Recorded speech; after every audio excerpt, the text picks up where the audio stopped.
Hi, friends. Dr. Melissa here, your friendly neighborhood anti-diet and body shame smashing East Asian medicine doctor and skin expert. If this is your first time tuning into my channel, welcome. And if you've watched me before, hello again. I'd love so much if you would subscribe to my channel and like this video. I would also be honored if you would share my channel with anyone you think may benefit from my holistic approach to skincare and wellness practices. I'm really trying to grow my channel right now, so every single subscriber counts. Celebration, I just reached 100 subscribers, yay! I want to welcome you to another episode of Makeup Free Monday. This is the show where I give barefaced facts about skincare and wellness topics. Now today we're going to do a little bit different sort of chat. We're going to talk about combating body shame through the holidays. But before we get into that, I'm so excited because I am debuting my new theme song today that was written and composed by the amazing Gail Gallagher from Sparkle Bard Studios and performed by Sandy Van Lanningham of the Devilish Winks. Their info is in the video description on YouTube, so make sure you check them out. Now, the opening sequence that I'm about to share is a temporary one while I am still on the hunt for the perfect artist to make me a customized one. But I really couldn't wait to debut this song, so here we go for the first time ever, the new opening credits for my self-care doc. Wake up, hydrate, don't worry about the makeup. Dr. Melissa's on your side. She's a cool doctor, gonna slay the old body shaming ways. You're gonna take care of yourself today. Everybody, love your body. She's my self-care doc. Everybody, love your body. She's my self-care doc. All right, there it is. So let's go ahead and get to the topic of the day. I'm putting a scroll on of where you can download the accompanying PDF of what we're going to be going through today. I just want to preface with the holidays can be a challenging season for a lot of different reasons. There's a lot of grief, there's a lot of pressure, there's a lot of just general stress. And some of these events might include reunions with people that might not exactly be harmonious. Now, what can make this even more difficult is if you have an added hurdle of body shame. Now, no matter how your body looks, you have probably experienced body shaming at some point in your life, but this video is going to be specifically focused on larger bodied people, as those are the people that tend to receive the brunt of the body shame over the holidays. Now, this might be because many festivities revolve around food, so there's that added layer of food shaming. This usually comes from people who are claiming to be well-meaning or concerned about you. We call that concern trolling. But most of the time, they're just being cruel, whether they recognize it or not. And so after hearing all sorts of stories, some of them are pretty anger-inducing, from a few of my clients about their experiences at their Thanksgiving celebrations, I didn't want the rest of the year to go by without offering up a few strategies. So just in case you run into a body shaming situation at one of your holiday gatherings, I would like to share with you my top 7 tips to navigating body shame. So let's go ahead and go to number 1. Number 1 is the first and probably most important strategy. This is to give yourself a lot of love. One thing that I've learned over the years, both as a proud fat woman and as an alternative healthcare provider, is that people are going to be crappy no matter what.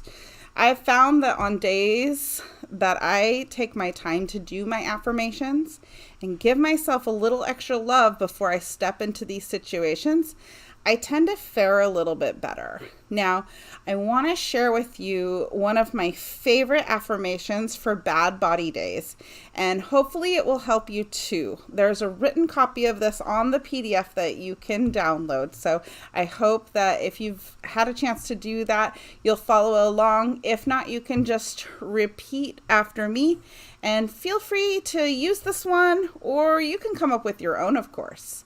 So let's go ahead and take a deep breath in. Every body is beautiful, including mine. Bodies come in all shapes and sizes, and mine is great for me. I am worthy. I am capable. My body is strong and resilient and does so many amazing things every single day.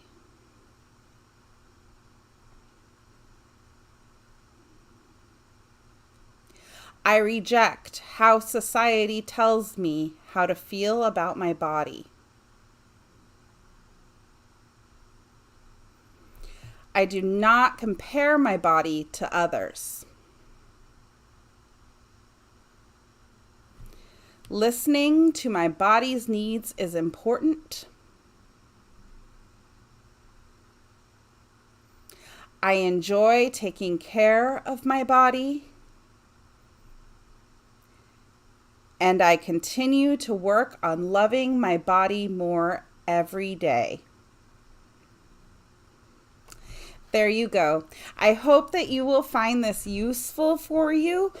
And I actually have it taped up on my mirror. So you can print it out. You can read it to yourself in the mirror. I like to read it to myself in the mirror. And it really just sort of helps to maintain the mindset of all bodies are good bodies. So my second strategy is to honor your feelings. Words can hurt. That's just the plain and simple truth, especially comments from family or people who are close to you. That can hurt a lot more than just a random person. Things like diet culture and fat phobia is rampant.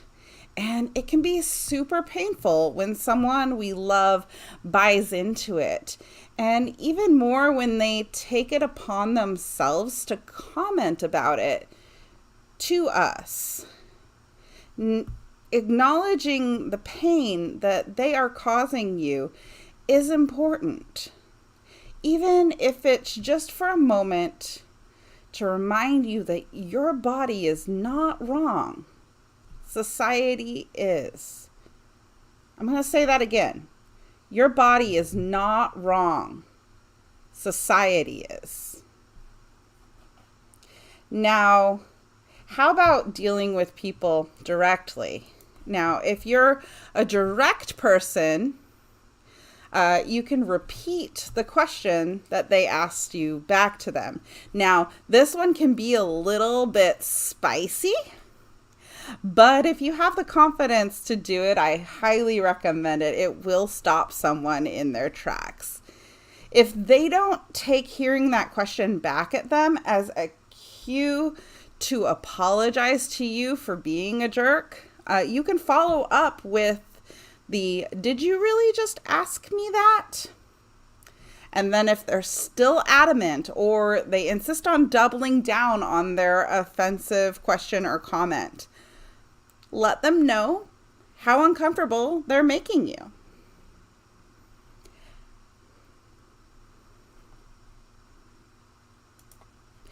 Now, the next The next tip, number 4, is to put a positive spin on things.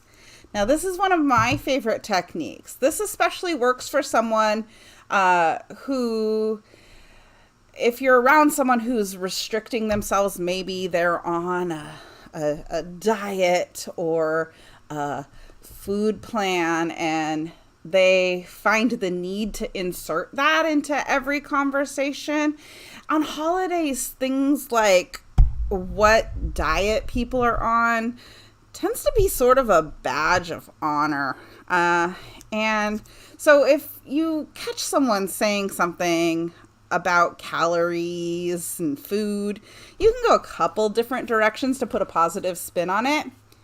You can just say something like, I personally appreciate all the love and work that went into all of this amazing food.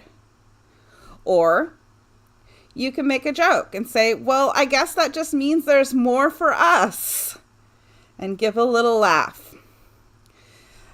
Now, back to that being direct part, you can always say, look, this is a holiday, not a morality competition. Food is not good or bad.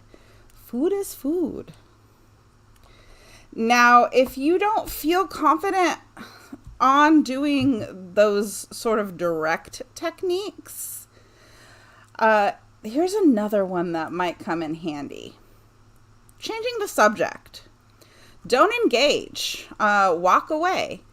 Sometimes you don't want to engage. That's perfectly okay.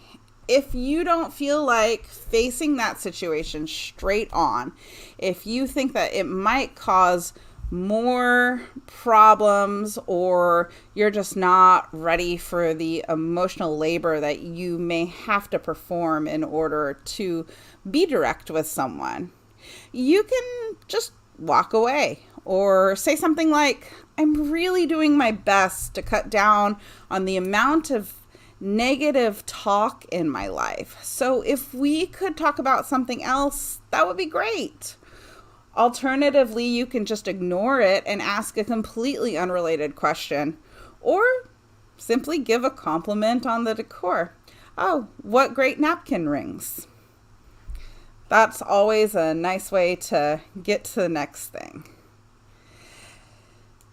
Now, a really important tip is to have someone that you can talk to if things get rough. A support system is the key to navigating these difficult situations.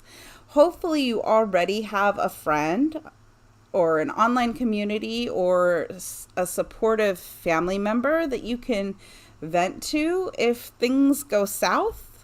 But if you can't think of anyone on your side before you head to any of your holiday events, please feel free to reach out to me via email or on Facebook or Instagram, and I would be super happy to point you towards some of my favorite online communities and resources. And finally, remember to breathe. You're going to get through this, I promise.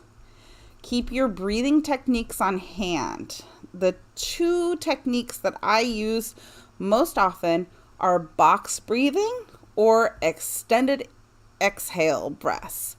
Both of these are really, really easy to do. And I'm going to pull down my presentation for a second and come back on here so we can do it together. So let's go ahead and do a box breath. Now, if you're not familiar with a box breath or you haven't watched my video on box breathing, it's really, really simple. You're going to breathe in for 4 counts. You'll hold the breath at the top for 4 counts. Then you'll breathe out for 4 counts and hold for another 4 counts, like a box. So let's go ahead and give it a try together. So breathe in.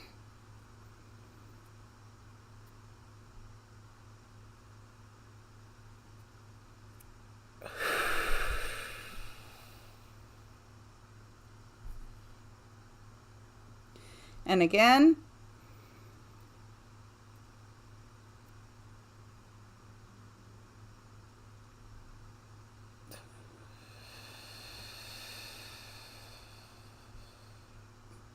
And one more time, breathe in.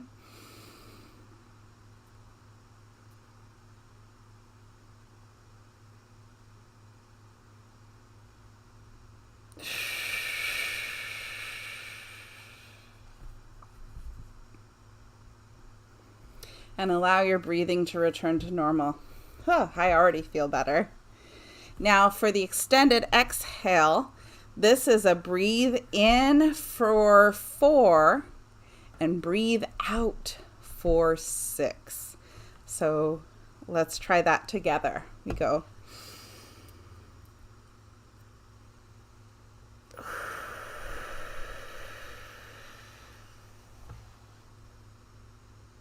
And again, in for 4 and out for 6.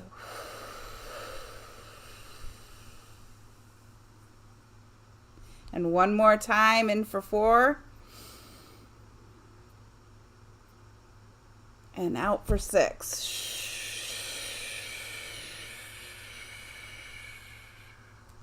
You can do an audible exhale, or you can just be silent. But those are 2 really, really amazing breathing techniques that can help you to center and ground yourself again. You can also use an app like Calm or Insight Timer to take a few minutes to chill out. Worst case scenario, excuse yourself to the restroom and take a couple minutes to breathe and compose yourself before you come back. So that is all that I have for you today. I hope that these strategies will help you navigate the holidays a little bit easier. I know that some of them might feel a little bit intimidating at first, but just like anything else, practice helps. You might want to take a few minutes in front of the mirror before you head towards a situation where you might need to use them. And as a reminder, in order to help you with that, I created the accompanying e-guide that you can download. I put a hyperlink in the video description on YouTube, and it's crawling across the bottom of the screen here on Facebook right now. It's super simple. It's holiday2022.card.co. And I just want to thank you so much for joining me for my Makeup Free Monday chat. And I want to make sure you join me next week for the last Makeup Free Monday of 2022, where I will be sharing some of my very favorite travel tips for the holidays. Until then, take great care of yourself and don't forget to hydrate. Bye.